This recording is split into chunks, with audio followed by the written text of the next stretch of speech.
Welcome back to the Churchfront Show. Today we got a fun episode for you.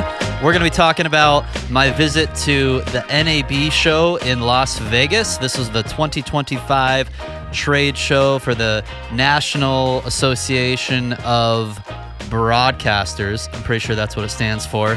Great show. Had a great time. And there's some cool gear that I encountered. Some of it might not be the newest gear, but for me, it's always helpful to walk a trade show to be inspired by what all the manufacturers have to offer. And I see something and I'm like, man, that would really come in handy at my church or one of the churches that we're building systems for, or perhaps your church as well. So we got lots of great new gear we're going to talk about today from NAB 2025. Thanks for joining us. If you're listening to us on YouTube or on the podcast, make sure you don't forget to subscribe so you'll get all of our latest content that we're producing here for you at the Churchfront Show. So without further ado, let's jump on into the show. The first thing I want to bring up for you guys today is our AVL technician role. This is probably going to be the first of many of these roles we're going to be hiring over the coming months. I'm going to link our application form down below so you can check out the role. But Churchfront is growing at an incredible rate right now, and we need more amazing team members to join our team and come live in beautiful Central Florida on the Space Coast. We're here in Melbourne. Cost of living is great. The weather is great, especially if you like some heat and some good old storms in the summertime. I was just about to say you're hiring him at like just the exact same time I got hired, and I moved here in June, and I thought to myself, what did I do? Yeah, but it's really like 3-4-ish months. Yeah, only 3-4 months out of the year, but you also kind of acclimate to it. It's got its amazing benefits and quality life out here. That's why I moved here. I love it here. So this technician role, someone who's going to help out with our assembly process for equipment racks in the warehouse, as well as deploying the systems out in the field, sound systems, lighting systems, acoustic treatment, all the things that you guys have seen on the channel. It's going to be a fantastic role, and it's fun. We're just having a lot of fun building the team. It gets bigger and better. We keep being able to accomplish more. So go to churchfront.com, go to our job board. This one is at churchfront.com/AVL-technician. If you want to apply for this role, just fill out the application form at the bottom. And even if you're watching this and maybe we already filled this role, still submit your application, because we're growing so fast where we might want to contact you about another role or opening that comes up down the road. And if you don't get the role, don't go in the Facebook group and complain about not getting the role. That was a fun one. Someone's like, I posted this role to give you context, and someone commented, I applied like a year ago and never heard back. Man. And they're just complaining. And I'm like, that actually wasn't for this role. That was for a different thing.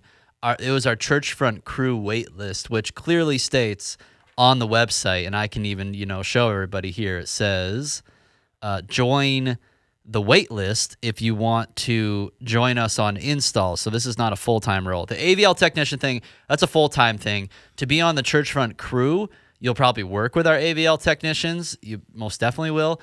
This is like a temporary thing where you get to join us, you get to learn from us as we do some installs, but this is what that person filled out, and this is a wait list. It's not an application. He was a little spicy about it. Yeah, a little spicy. So it was fun times in the comments in the Churchfront Facebook group. So go join that. Also, I keep building our Churchfront Toolkit. So I'm going to keep putting in my recommendations for these different bundles. For here, I just did a click and tracks system for churches, a church live streaming bundle, acoustic treatment solution, our favorite electronic drum kit, our favorite Allen and Heath SQ mixing bundle. So this keeps getting better over time, and I still actually, hopefully by the time this episode's released, I'll actually have this ready to go for you guys to access. But go check it out. Access the toolkit today. And without further ado, I want to hop into the NAB show 2025. So The NAB show, man, this is a fun time. I met Spencer there. He's our design engineer on the team, and we were there just for basically a day and a half. And it is so overwhelming. You walk in this place, and it's just so many manufacturers. And look at the Blackmagic booth. It's like the size of like a building itself. Like this is a huge convention center. I feel like this is the one time all the introverts get to just kind of mingle and not feel awkward. Definitely some tension in the room with all the tariff stuff going on right now because everything made for these everything these companies make is mostly made in China. So there wasn't I don't know. I think as we've seen now over the past week or so, it seems like a lot of the tariff drama, most of it is played out. There's still some stuff I think China and the Trump administration are trying to work out, but it was. I just love walking the trade show floor, getting inspired by these ideas. So I'll just show you a few of the things. I saw the Dante booth. Nothing. We talk about Dante a lot on the show here, so nothing really new stood out that we haven't mentioned before. Although this Dante Connect thing, the cloud-based management, that could be something that's handy, primarily for what we're doing as we're setting up more Dante systems for our clients and wanting to manage them. Then there's some studio lighting control thing. Hollyland had these interesting cameras. They're like, it's a Hollyland camera. Yeah, they make cameras now. So are they like integrating their wireless transmission into the camera? I don't know. I just took a picture of this. I think this is, look how it's vertical video. I think this is mostly for like social media influencers who want to shoot in a vertical format. I mean, you could turn it sideways, but this is the Venus Live. You could also turn a normal camera sideways to shoot vertical video. It's true. LynTec. LynTec is something I am geeking out about right now because I need to purchase some LynTec systems for some installs. And if you have a new install coming up at your church, especially for a new build, any new construction, you can integrate your power sequencing into your electrical panel, and that can really streamline a lot of your power sequencing for your system, bring lots of flexibility, brings remote control. So this is like the remote control software that he's showing us. And what's cool, we're actually going to, in one of your bigger projects coming up, that's the system I need to order here pretty soon, where you'll have the UI interface to control your circuits and automation and all that fun stuff. And it all just functions normally, off the local area network. So programming it is simple. That's the connection right here. This is like the control brain of it. And then this is their motorized circuit breaker panel. So you can get two versions. You can get, in our case, because we're going to redo most of the the electrician's going to redo the panel, we're going to give him the one with motorized circuits. And really what's happening is like the relays are just built into these circuit breakers here. The other option is if you already have an electrical panel you don't want to replace with circuits, you can get an external relay board that gets controlled by the LynTec system that will then your electrician can wire up from your circuit breaker into the relays to break that circuit. So I'm almost positive that's what's in the other building in the traditional sanctuary at the church that we're doing this in. Like they've got just a relay panel and then the normal breaker panels next to it. So that's interesting. Yeah. So I think it's definitely more streamlined to have the motorized circuit boards here, and it's just it's a square D electrical panel. So pretty much any electrical contractor will be familiar with how to properly wire and set it up. But then as an AV contractor, we can, plug in our network connection and get to town sequencing all of our gear on and off in the right order. So that was cool.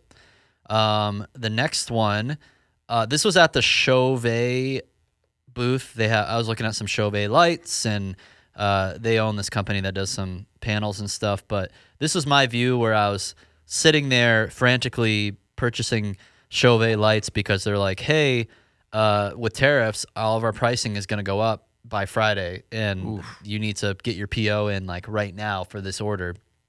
It's like a lot of light. It's like $50,000 worth of lights, right? Yeah, more than that actually. So these numbers matter a lot, and we the tariff thing, it's interesting. It makes it kind of a headache for us. So these are actually some of the lights, and they already arrived. We've got some now, but these Mavericks were really cool. They're just beast of a light. I come in the other day and Chris has one out and it's just like putting gobos on the wall in the warehouse. You sent me a picture of it. Yeah. I was like, that looks like fun. You know what I love about this Maverick though? It's so quiet. Yeah. There's like no fan noise on that thing at all. And that's for those of you watching that are like, oh, I'm going to go get some cheap movers. There are some cheaper lights out there that Leaf you blowers. can get yourself into for non-moving lights. Like I have some cheap, Lecos at my church that do the job. They're hard to color match, and but if you can spend the time on them, you can get them to look okay. But all the movers, every cheap mover I've ever bought, it sounds like a plane is taking off in my auditorium. Yeah. Shh. Yeah, you don't want that. Yeah. So Chauvet stuff, that's cool. We'll have more videos about this. Okay. The CRN 100. Have you ever heard of the 100? Yeah, I saw that come out. What, like few months ago? I saw the release for that. So it's the lower end than the 300. Yeah, but if you don't need SDI, so in the studio we're doing NDI in here. Yeah. This is what I actually want to get more of now. For if we want like an overhead shot, or stuff like that. Because if you want SDI, go with the 300. But this can save you a few bucks. I think the price difference is CRN 100. It is $400. Yeah, that's not an insignificant amount of savings. This person did not like it. He did not. That one guy that reviewed it hated it. Let's see what he said. He said, I purchased the Zoom web conference camera. It should stream video through the USB port, but it does not. So this is someone who did not actually do the research on the product before he actually looked it up. What he would have figured out if he would have dug into it deeper is that it does stream video over NDI, and if you know what you're doing, you can pull that into a web conference. But he didn't want to do that research. So So for those of you that this is your first time watching, we have 2 cameras set up now. We're building our camera repertoire here. So this is a Canon CRN 500. So for our main shot, we've got. How does it look? Yeah, how does it look? Does this please you guys? You guys, I know you're hard to please sometimes on this YouTube channel, but see, there is no pleasing you. All right, this is camera B. This is a CRN 300, and I feel like I can tell. I love the tally lights, so I can look at. Yeah, the tally lights are nice. You know which camera's on. Automatically works.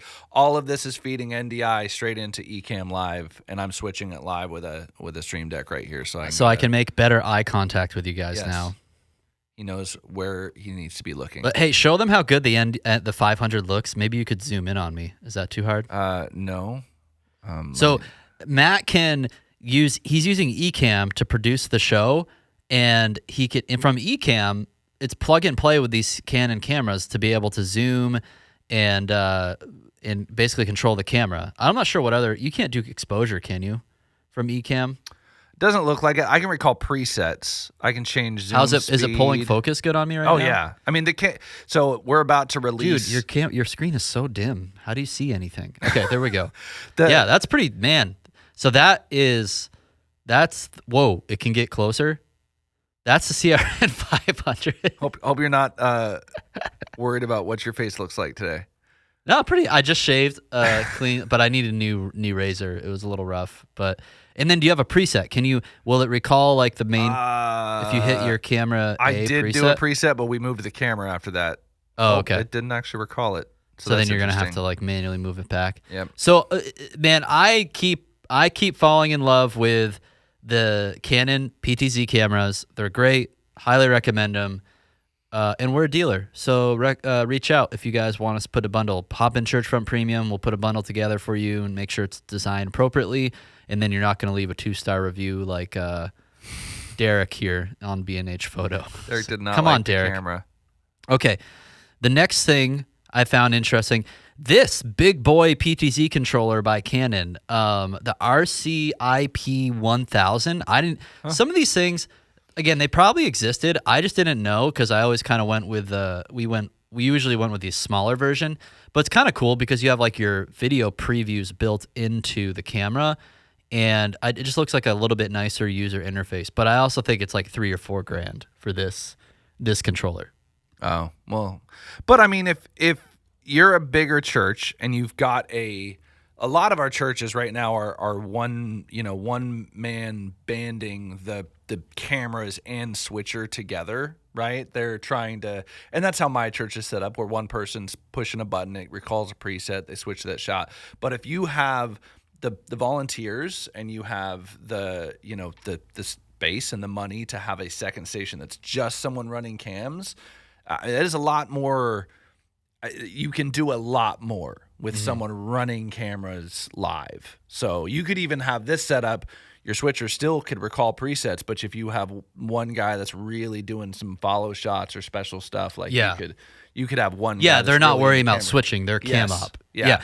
I think that's important to think when you're building a team. It's like, I do think even a smaller church, you could justify, hey, if you have PTZ cameras, one person is camera operator, panning, tilting, zooming, focusing, all that stuff, and the other person is just zooming switching. Sorry, I can't. I'm like trying to look at the cameras and I can't get my train of thought. I'm trying to fix the camera shot because we moved it. It looks good though. Okay.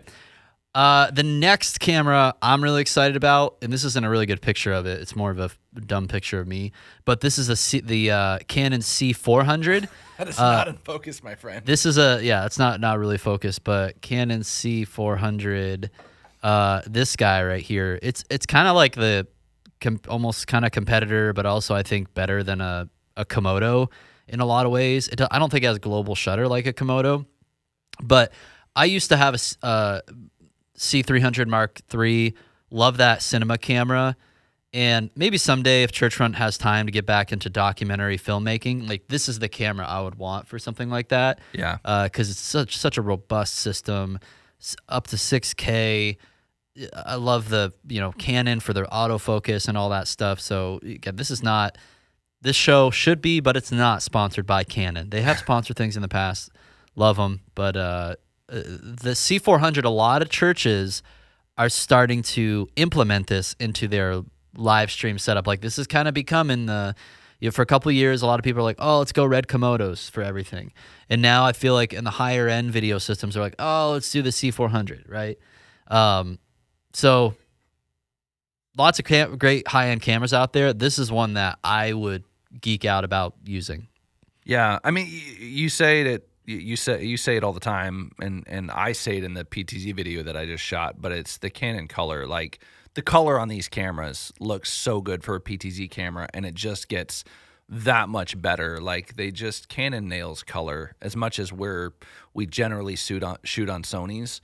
Like the Canon color science is amazing. Well, and I think the other thing compelling about this is such a small camera where like, and even with this kind of stock setup you get with it, with the grip and the handle with the LCD on top, you could pretty easily hand that to a volunteer to be like, hey, you're on handheld cam op today, and it's not going to be like so cumbersome for them to hold. I don't think they're going to need an easy rig or something. Like you could just hold that, freehand it for, a 20-30 minute worship set, and you're not going to be fatigued that easily. That's why a lot of people like the Komodo, because it is small. Cody Patterson, he posted about that on his Instagram. He's at the Life Fellowship Church in Dallas, and he's like, yeah, we were looking at options. We went with the Komodo because it's a small form factor. That was before this was available. Yeah.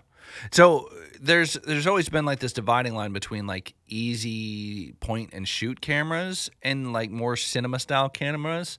And one of the issues there is when you have a volunteer running it, they have to worry about focus on a cinema camera because a lot of cinema cameras don't autofocus. Does this actually have? Yes, it has the built-in auto. Yeah. Wow. All the face tracking stuff. You can easily toggle it on and off. Like you could put you could customize a button on it to do that. That's what I really do think. There's certain things I'm like, come on, Canon, what are you thinking? But because they have such an amazing image in autofocus in glass, they can kind of do what they want. They're like, you know what? We're going to have this annoying quirk because we can. And you can't do anything about it. And you're still going to buy our cameras because they're the best. Yeah. Like, okay, great. But they're getting some interesting competition from the other players in the game. It's encouraging to see Blackmagic and what they're doing. The next stop I made, this is a thing I've been geeking a lot about lately. There's actually a few other things in this rack that I was like, man, I didn't really look into that a little bit closer. The ATEM by Allen and Heath.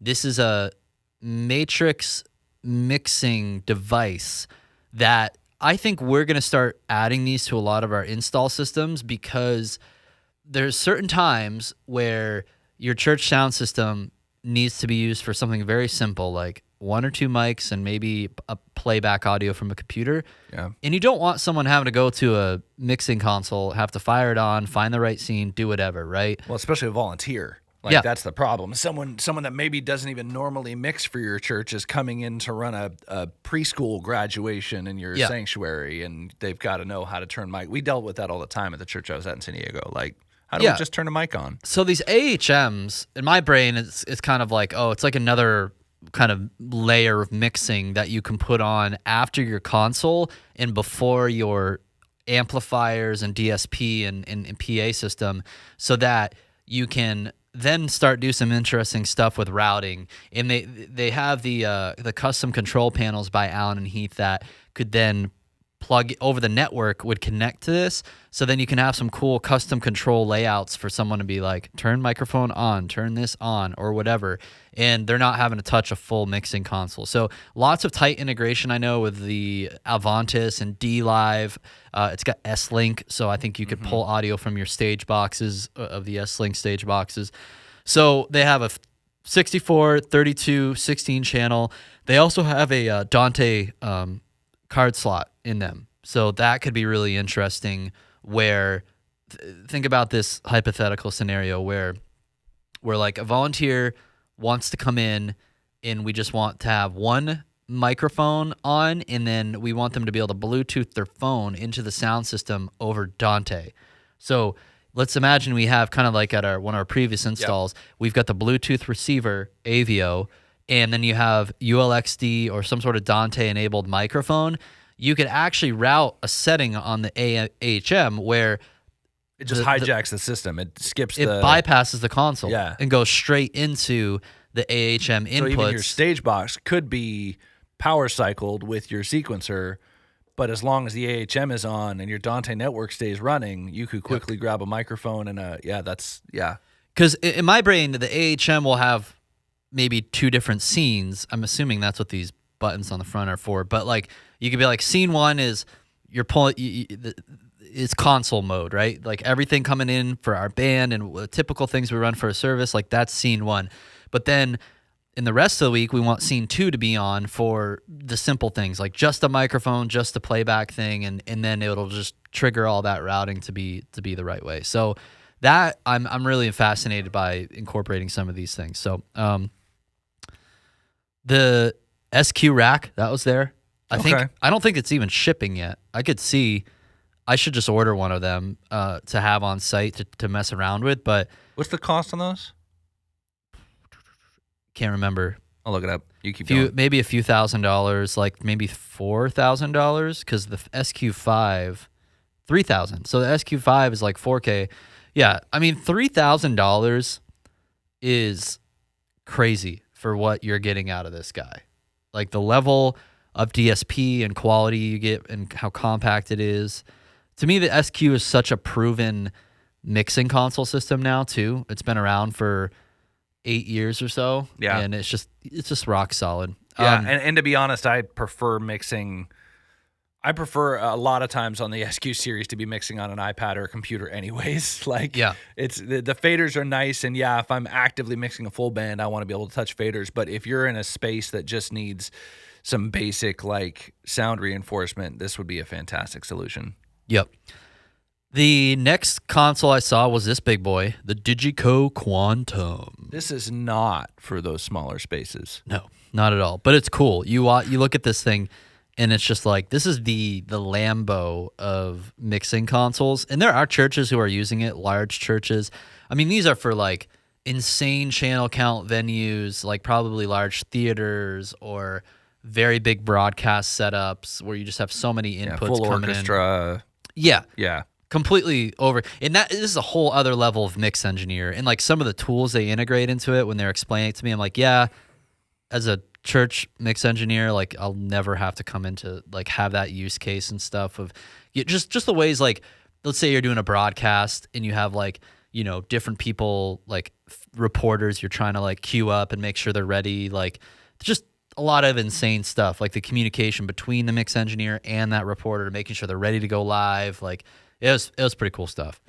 So what you're saying though is I could get one of those and make videos about it? No, absolutely not. Dang it.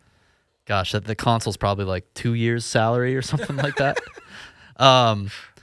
Yeah, if you want to work for free for 2 years. Okay. All right. So then Blackmagic Land. I met There's some a lot. I They met came out some with a lot of friends. stuff. I met some friends in Blackmagic Land. Yeah. The Pro Presenter crew was there. It was great. I saw Jonathan was there. He's the COO, and then Brad, the CEO. I had actually never met them in person before, but it was fun. We had like an hour or so, or not, maybe it was like 30 minutes to just kind of chat through, catch up on some stuff, and they were gonna meet with the Blackmagic team to talk about some stuff. But yeah, it was good to catch up with those guys. And then we saw just the new gear by Blackmagic. I can't tell you. Looking at this, I don't remember why I took a picture of this. Oh, the IP converter. Yeah. That's why. The 2110 protocol. Like, Yep. So we think this is probably going to become more and more accessible over time. Yeah, so it's my understanding, and I am a total noob at this. I just did some research, kind of looking at when they came out with this stuff. They've got like the new IP deck link that can send and I think and receive up to like 8. It might even be 8K, but at least 4K signals over this 2110 protocol. But it's not NDI. It's not being converted in and out on either end. So it's more.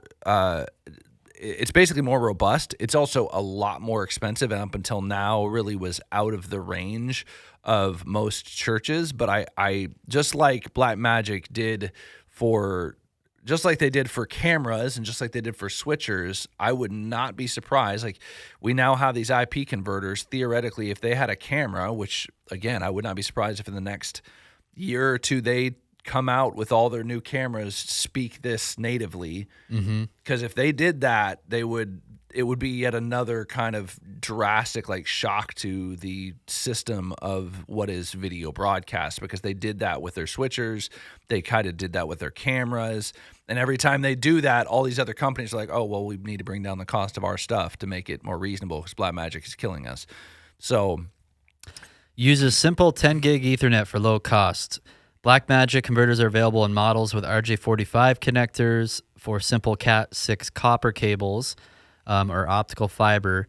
Using simple Cat6 cables means you can build SMPTE 2010 systems at a dramatically lower cost.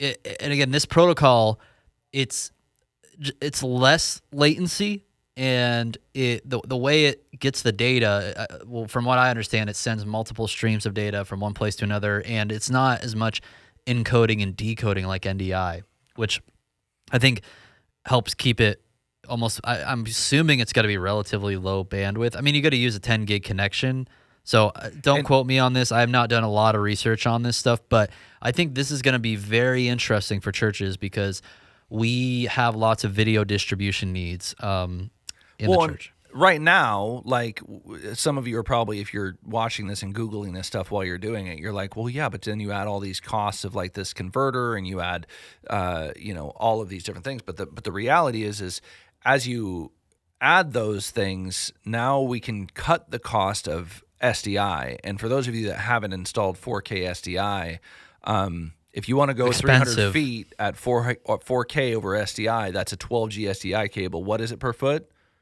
Like almost $2 a foot or something and that's $600 for one cable for one camera. Yep. So yes, you're going to buy some extra adapters right now, but you also maybe have the ability to save a ton in cabling and even Cat 6A is a lot less expensive, maybe a third or 40% of the cost of 12G. Yeah, and I think there's an argument to be made that this is the future.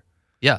SDI cable's been around for a long time, and really a lot of these different protocols, they've all gone. We've seen it go to Cat 6, Cat 6A, like what happens when we either all go to there or maybe the next step's fiber, but that's still a long, long ways out. So none of the do any of the Blackmagic cameras have it built into it yet? I couldn't find one that did. That's even not because I think it would be your studio cameras are the ones you would want yes to have it. Yes, I would not be surprised if they have a studio camera with that in the next little bit. But yeah, I don't think they do as of right now. Yeah, so they got these mini converters. That's pretty cool. They've got the rack mount ones. This converter, this 2110 4x12G. So it's 4 independent bidirectional 12G to 2110 video converters. And that, yeah, it gets pricey though. They're not cheap, but again, when you compare that to the cost of the cabling and such. So this is, again, a world where it's like, man, it probably makes sense for a really broadcast intensive environment, but for churches and the systems we're setting up, we're doing broadcast, but it's not quite as this intense yet. Wait, so Blackmagic studio cameras are the world's blah, blah, blah. With the 10 gig Ethernet on the Pro models, you can connect all signals to the camera with one simple Ethernet connection. So that's cool. So you're really not, I mean, when does it get to a point where it's like, and it's also sending, I think, multiple streams of data, like your talkback and all those things too.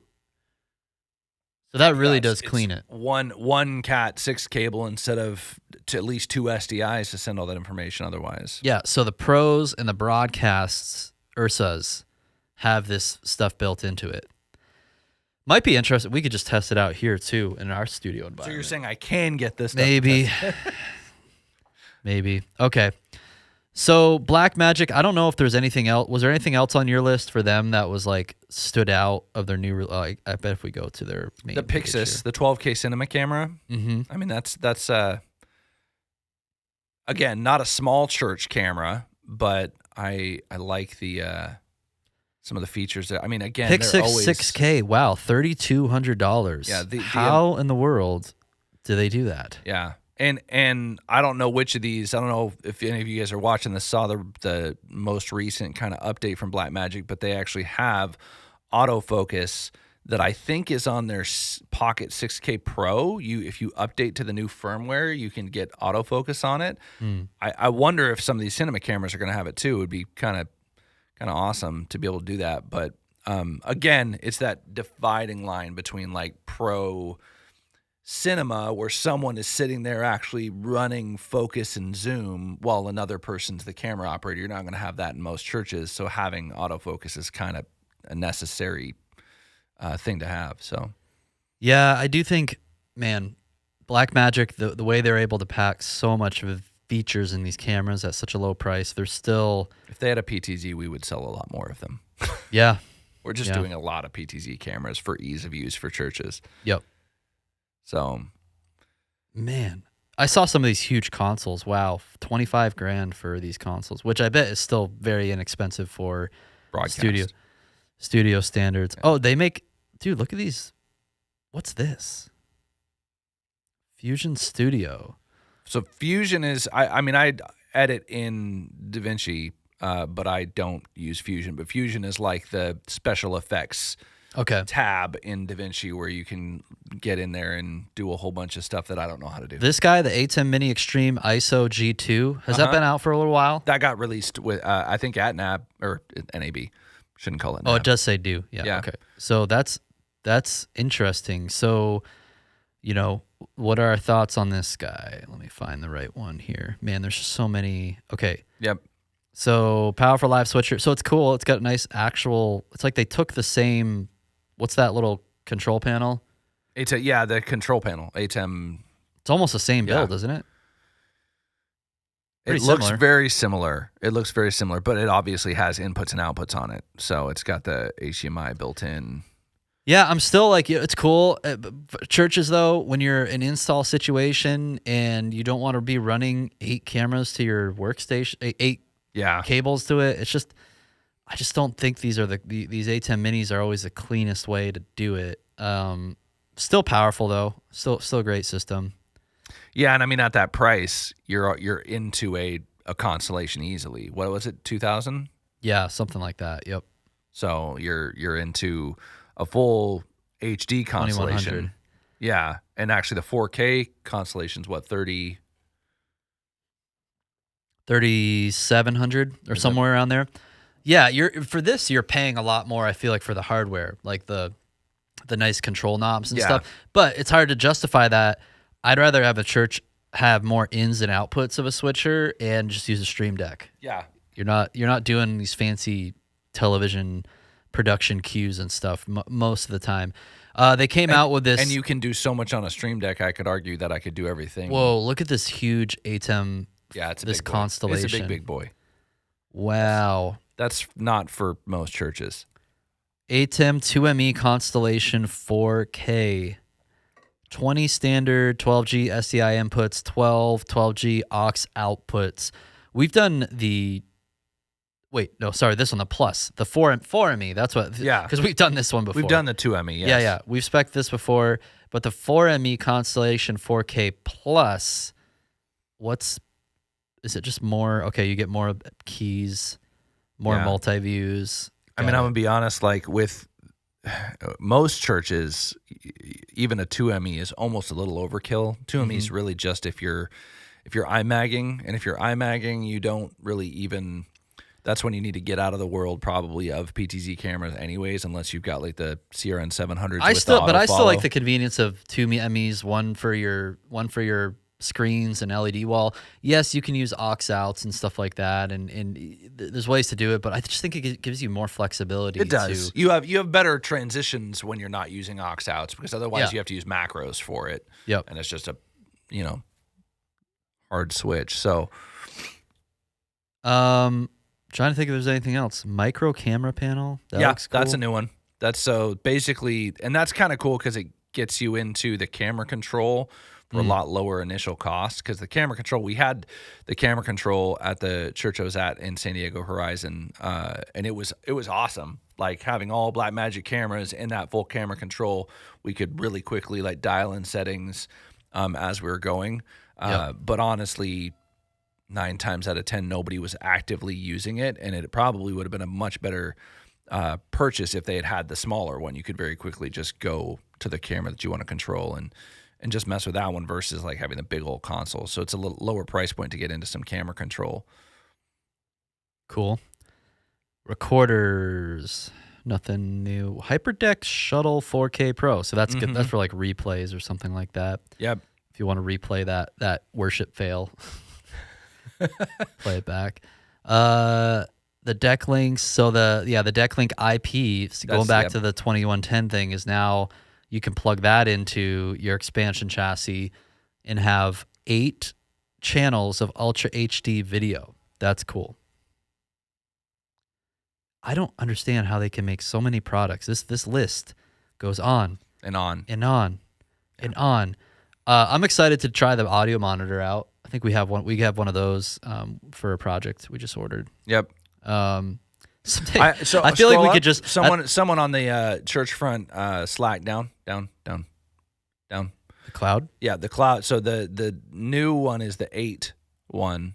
Someone asked about this on the Churchfront Insider Slack that we have. Yeah. Asking if this was a good solution. I was like, I don't honestly know, but I do think as we expand our studio space here and even the warehouse space, this is probably something to look into for us. If you're a church that's doing a lot of heavy media editing, I think this is something to start looking into. We'll let you know if we get one of these and start playing around with it, but basically having that local, NAS storage, but it's normally NAS storage is really, really expensive. Yep. And this just uses normal computer hard Yeah, drives that's that crazy you pop in and because out, $1,600 is pretty cheap for 8 bays. You could put like 10 terabyte things in there. You could have like a lot. Yeah, compared to some of the other like products on the market that do this, that have that many like hard drive bays, this is very affordable.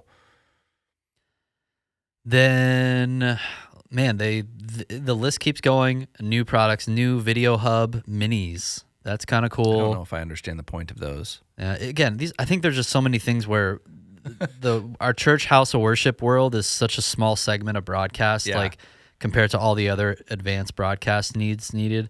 Streaming encoder 4K and a decoder for 4K. Interesting. Huh. So, I mean, that's trying to think for like, would churches ever want to use that for streaming to different locations over the web? Maybe it might even tie in. I mean, I know you can stream to like Resi from Blackmagic encoder. Maybe you could like use that as the decoder for the same kind of setup for if you're like doing replay services and stuff. Yeah. Using Resi. I don't know. Okay, lots of Blackmagic news. They dominate this show all the time. PTZOptics has some cool stuff coming out. I stopped by their booth.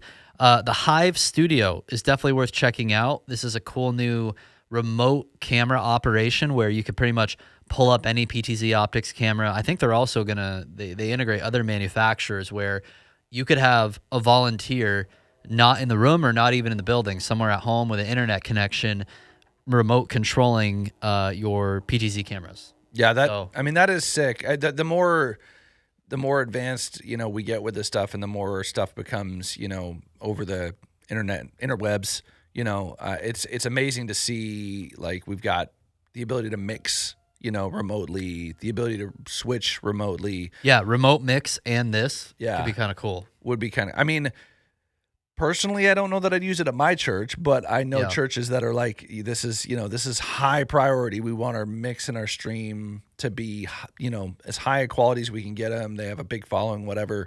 You could, in theory, hire professionals to do it for a much lower cost than having a staff member or hiring a hired gun to actually come to your location every week, right? Yeah. So yeah, the remote mixing capability technology, it's definitely it's going somewhere. Yeah, it's a whole topic for another video. I got to hang out with this guy, Mr. Lee. I hit him up to see if he wanted to go golfing on either end of the Churchfront conference. Oh yeah, yeah. You could say he'll see. I don't know if I'm cool enough to. We should all go. I'll go. I don't know how to golf. Have you ever golfed before? Not an actual round, like Top Golf, mini golf. I mean, it'll be fun. Driving range, not an actual. We probably should have done it. We should do it like soon before it gets too hot. Yeah, that's true. But we are in golf land here in heaven's waiting room. After the conference, I went to beautiful Santa Barbara. Guys, this is what happens when you join the Churchfront team. You get to go to beautiful places. I'm telling you. So Luke and I went to Santa Barbara to visit a church out there where we're doing an integration project. I loved this church building. Look at that. That's a gorgeous building. It's just like, I wish, where did all the architects go? Where did all the good church architects go? Because I'm so tired of seeing these plain black box buildings everywhere we go.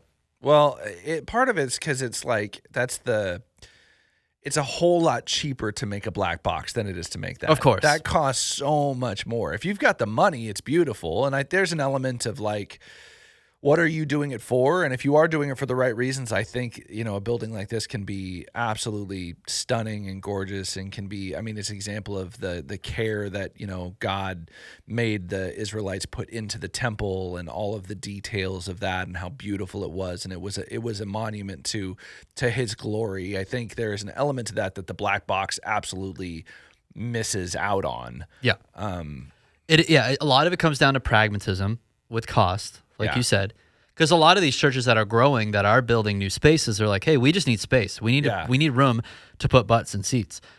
But I want to push back on that to be like, hey guys, like, it's cool. I actually, it's cool that these churches are growing a lot. But are we intentionally thinking about the spaces that we're putting people in and how those spaces have an impact on worship and people's hearts and how they understand the Word of God and the gospel? To me, you know what? I'm an AV guy, but I'll even say maybe push a little bit. It's hard for me to say this as an AV integrator. Push a little bit of that budget towards like a better space and architecture instead of just like, let's get a black box and then put $2 million worth of AV gear in it, right? I mean, I think the argument could easily be made that that is very important to God. The way that he outlines how to build the temple. That's true. The way that he talks about, it's like the first half of the Bible. Yeah. He's pretty adamant about the tabernacle, the temple. Again, theologically, there's worshiping Jesus in spirit and truth is not a particular place or location, but I don't think you throw the baby out with the bathwater. Yeah, which is a really funny saying, by the way. But so I would just love to get to know more church architects. If people have any recommendations of really great church architects who are doing stuff like this, a lot of these, like this building, I mean, it is in Santa Barbara. And I'm guessing the architect for this, this was probably built a few decades ago. Kind of has that mid-century modern feel to it. And maybe I just feel I gravitate towards it because even for like residential home architecture, I'm just so tired of, all the boomer homes that we have to choose from. $1.5 million boomer homes that look really ugly. It's like, however ridiculous these prices are these days. I like the openness, the windows, the natural light. Yeah. All of it's more expensive, but I just think it's something special when people walk into a building and they feel like, wow, this is a different place. This is a different church. I like my church, Rock Harbor, because you know what? The Lutherans, we got to hand it to them. They build pretty buildings. Lutherans know how to build pretty building. I mean, I'm not sure what buildings they're building today because now most of their buildings are getting acquired by the younger non-Lutheran churches like ours that are growing. But our church acquired a Lutheran building with beautiful stained glass. It's got an architecture that's supposed to model the shape of like Noah's Ark. So when you go in there, it feels like you're kind of like in the Ark. It is a beautiful building. Yeah, it is beautiful compared to like the tent dome that my church is in. You're in a tent dome. And I went up. There's another Lutheran church we were helping out with. Oh, you went there. Even that little one that we helped with lights. Pretty. It was a really cool room. Yeah. Not you can't fit a lot of people in it, right? No. So there's these limitations, but I don't know. Majority of churches in America, I think, are in that 100 person per Sunday up to maybe I'd say less than 400 or 500, right? Yeah. Why don't we put a little bit more time into the art and money into better architecture? I mean, there's an argument there that I get fired up about churches that are meeting and they've got 150 to 200 people and they build a building that seats 600 or 700 people, and it's like I get like looking to the future, but that is jumping the gun, right? Yeah. Like rather than that, maybe you take about the same amount of money probably, but build a building that seats 250 that looks like this, not like a black box. And I think that argument could for sure be made. I think far too many churches are trying to get away from, we don't want to have to do multiple services down the road. Do multiple services if you have to. Like, wait until you can build the building that you really want to build. Yeah. The other thing I want to bring up, why I think we don't build churches like this anymore, is because our economic system is so broken. And since, me, I'm a economics guy, I like to think about this stuff because I think we see tangible examples of this. But if you look back to, you can see architecture trends when they took our dollar off the gold standard back in the day. And then, it was somewhat connected to the gold standard, especially up through about 1970. And then after 1970, it's like no longer, like the dollar is becoming so worthless over time. So unfortunately, everything in society is financially incentivized to just build things as cheap as possible because we don't have a functioning money or savings that can a church, it just doesn't go far, right? Because it's just so inflationary. Whereas there was a cool church in Denver. I was looking up the Wikipedia page of it. Beautiful. It's like a cathedral basilica. I can't imagine how expensive it would be to build those today, these cathedrals. Yeah. It was built for a couple $100,000 in 1900, right? Where that building today would probably cost $30 million.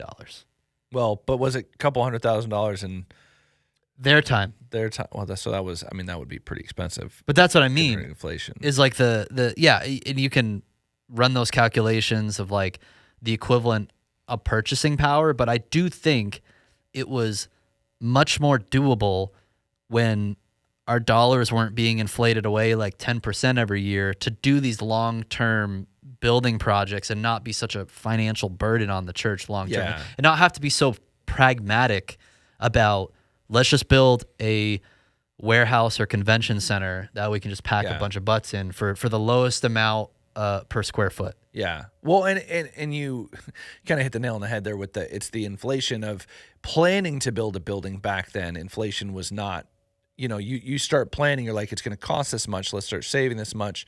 5 years from now, we save that much, we can build a building. If you would have tried to do that in 2019, 2020, you started saving for your building that was going to cost you $4 or $5 million. Yep. Now that same building costs you 6 to 7, so your savings plan doesn't even work. Because it's inflationary money that things get more expensive over time with a dollar. Whereas when you have gold or Bitcoin, those are deflationary and things get cheaper over time. So if you ran the numbers of like, okay, how much did it cost to build a church, 10 years ago in Bitcoin? It probably cost thousands or tens of thousands of Bitcoin to build a church. Today, it might cost dozens or a couple hundred Bitcoin. It's actually gotten cheaper over time. So that's enough. I'll talk about the economic stuff. I could nerd about this all day. But I actually think that's the underlying reason why we can't build these amazing buildings anymore is I think a lot of it comes down to economics because again we see there still is like a lot of churches in America right now. Even the past few years we have been experiencing a lot of growth. There's some recent charts I saw that the churches are growing, and then especially we feel this anecdotally in places like Florida, Arizona. Like there's so many projects like we get because the church is growing. It's not like there's people like to be like the church is dying or whatever. Like the lukewarm churches of progressive denominations, they're dying, but not like the evangelical conservative ones with good gospel-centered values.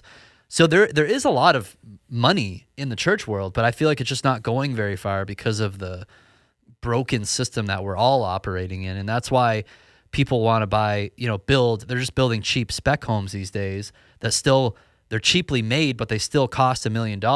Yeah. Versus like if you built a home, it's almost better now. Like don't buy a home if it's less than 30 or 40 years old. Yeah. And I would almost say the same thing about a church. Because the trade and craftsmanship today is so much worse than it was a half a century ago. Yeah. Well, and I think the argument could be made that we really should be seeing more churches try to revamp those old, beautiful buildings. Yes.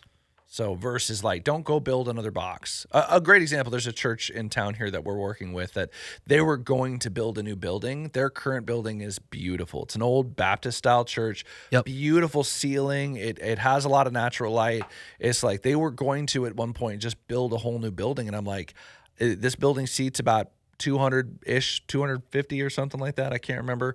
But it's like, it's a gorgeous little building. Like absolutely revamp that building and make it modern, make the tech work in it. But really make that space work for you rather than spending the money on a new building. Like let's really revamp these old, beautiful traditional spaces. That's exactly what happened at Rock Harbor. Yeah. And like if you're a church planter out there thinking about planting a church or your church is running out of space, I'd highly recommend doing a church plant and then try to rent from another church that's maybe stagnant or dying. And sometimes they're very excited to be like, oh, wow, let's just sell, this church building to this young up and coming church. And, it's going to look different in every situation, but you can get such an incredible discount on a building that if you're going to rebuild that today, you'd be paying like 10 times the price. Yeah. Especially if you think about Rock Harbor. Yes. $2 million for that property. It would be a lot more to build. Exactly. So I would highly recommend, we think about growth strategies. Try to just acquire buildings that are already church buildings. And I just think, again, if I were to like be in the church planting growth mode, I think it would be really cool to focus on let's limit our space sizes to maybe 500 seats max, and let's just build a model, whether it's multi-campus or multi-site, or just do the hard work of having to train and recruit like pastors for all these campuses. And maybe, you know, they kind of effectively form their own network or denomination rather than kind of the typical, oh, we got our 500 seat space is full. Now we got to build a 2,000 seat space. Yeah. And then, I don't know, the risk of that too, when you think about like building a 2,000 seat space, especially if it's around one person's personality, like in a 100%. Your typical mega church pastor scenario. Yeah, I've worked for churches of every single size, of 50 people, of 100 people, 200 people, 500 people, 1,000 people, almost 2,000 people, and there is something about a building with less than 500 seats, 200 to 300 seats, where you can still walk into a church like that and feel known. Yeah. Versus like walking into a building that seats 1,500, 2,000 people. It is very, very hard to walk into a building that size, especially as an introvert, and feel known at all. Yeah, I mean, it feels like you're walking into a convention center. Yeah. Very different feel. So, church architecture, those are some of our thoughts. Why has it gotten so bad over the past few decades? How do we bring it back? Curious to hear your guys' thoughts on the topics. Let us know down below. More churches like this. Well, I think that wraps up today's episode of the Churchfront Show. Thanks so much for tuning in. Go to churchfront.com to learn more about the resources we have for your worship and production ministry. And subscribe, leave a review on whatever podcast platform you're listening on. That reminds me, we need to make sure this gets on Spotify too, because we haven't been doing that, have we? I don't know that anyone showed me how to do that. I'm telling you now, have Luke show you how to do it. Matt's taken over the podcast recently, so we're having him make sure it gets distributed to all the different channels. But we'll make a note to do that. Thank you guys for watching. We will see you next time.